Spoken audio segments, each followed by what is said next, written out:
Hello दोस्तों, आज इस वीडियो का दूसरा पार्ट है। पहले पार्ट में हम लोग पढ़े थे भारत का संवैधानिक विकास। भारत के संवैधानिक विकास में मैंने बताया था आपको कि भारत का संवैधानिक विकास 2 चरणों में पूरा होता है। पहला चरण ईस्ट इंडिया कंपनी के अंतर्गत किया गया और दूसरा चरण में ब्रिटेन क्राउन के अंतर्गत किया गया।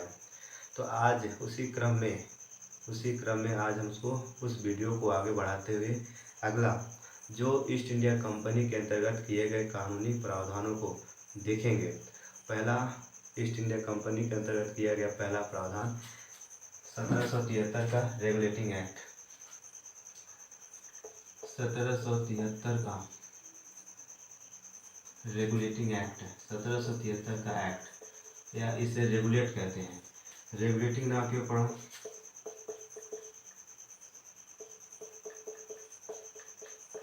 रेगुलेटिंग 1773 का जो एक्ट था वह रेगुलेटिंग एक्ट था, यानी ब्रिटिश संसद का ईस्ट इंडिया कंपनी को रेगुलेट करने के लिए 1773 एक्ट पारित किया गया। इस 1773 एक्ट को रेगुलेटिंग एक्ट कहा गया।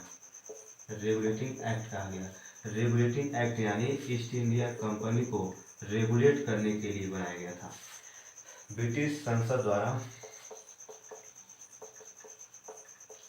1773 एक्ट पारित किया गया।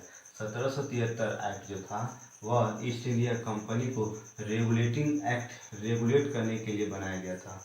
1773 जो था वह ईस्ट इंडिया कंपनी को रेगुलेट करने के लिए बनाया गया था, और इस 1773 के अंतर्गत ईस्ट इंडिया कंपनी पर निम्नलिखित प्रतिबंध लगाए गए थे। निम्नलिखित प्रतिबंध लगाए गए। पहला यह था, इस एक्ट के माध्यम से पहला यह लगाया गया था ब्रिटिश संसद द्वारा कि कंपनी जो है वह कंपनी निजी व्यापार कंपनी को निजी व्यापार पर प्रतिबंध लगा दिया था। निजी व्यापार पर प्रतिबंध लगा दिया गया। तो ईस्ट इंडिया कंपनी के माध्यम से, इस एक्ट के माध्यम से ईस्ट इंडिया कंपनी को निजी व्यापार करने पर प्रतिबंध लगा दिया गया। दूसरा यह था जो बंगाल के गवर्नर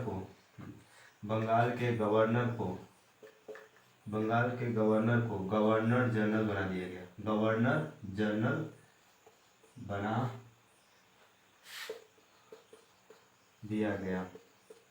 दूसरा काम किया गया, बंगाल के गवर्नर को बंगाल का गवर्नर जनरल बना दिया गया, और इस गवर्नर जनरल के अधीन तीसरा काम किया गया जो मद्रास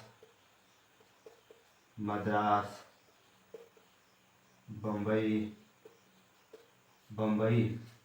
के गवर्नर को बंगाल के गवर्नर जनरल के अधीन कर दिया गया। तो ईस्ट इंडिया कंपनी के निजी व्यापार पर प्रतिबंध लगा दिया गया, और दूसरा काम किया गया, बंगाल के गवर्नर को गवर्नर जनरल बना दिया गया। तीसरा काम किया गया जो मद्रास बम्बई के गवर्नर को बंगाल के गवर्नर जनरल के अधीन कर दिया गया।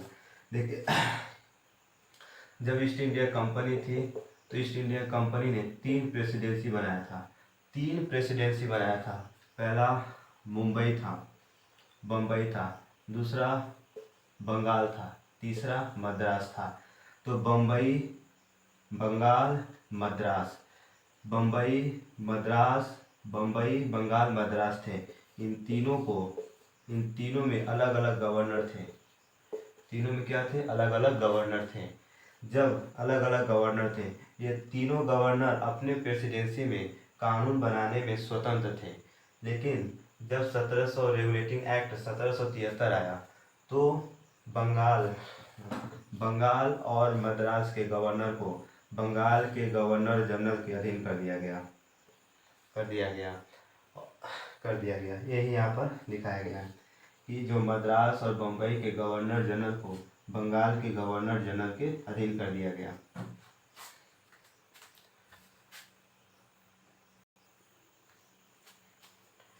और अगला जो था इसी में चौथा, अगला इस एक्ट के माध्यम से अगला काम किया गया 1774 में। 1774 में कलकत्ता 1774 में 1774 में कलकत्ता में 1774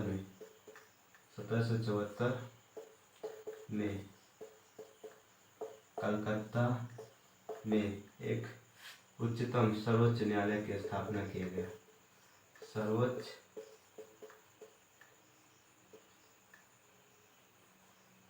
सर्वोच्च न्यायालय की स्थापना किया गया, यह काम किया गया। अगला पांचवा था भारतीयों से उपहार लेने पर प्रतिबंध लगा दिया गया था। प्रतिबंध लगा दिया गया था। छठवां काम जो था, कंपनी को नियंत्रण करने के लिए दो बॉडी बनाई गई। दो बॉडी बनाई गई थी कंपनी को नियंत्रण करने के लिए, दो बॉडी बनाई गई थी। और दो बॉडी जो थी, पहला था कोर्ट ऑफ डायरेक्टर यानी निर्देशक मंडल, और दूसरा था कोर्ट ऑफ प्रॉपर्टीज यानी हितधारकों का मंडल। पहला मंडल था निर्देशक मंडल,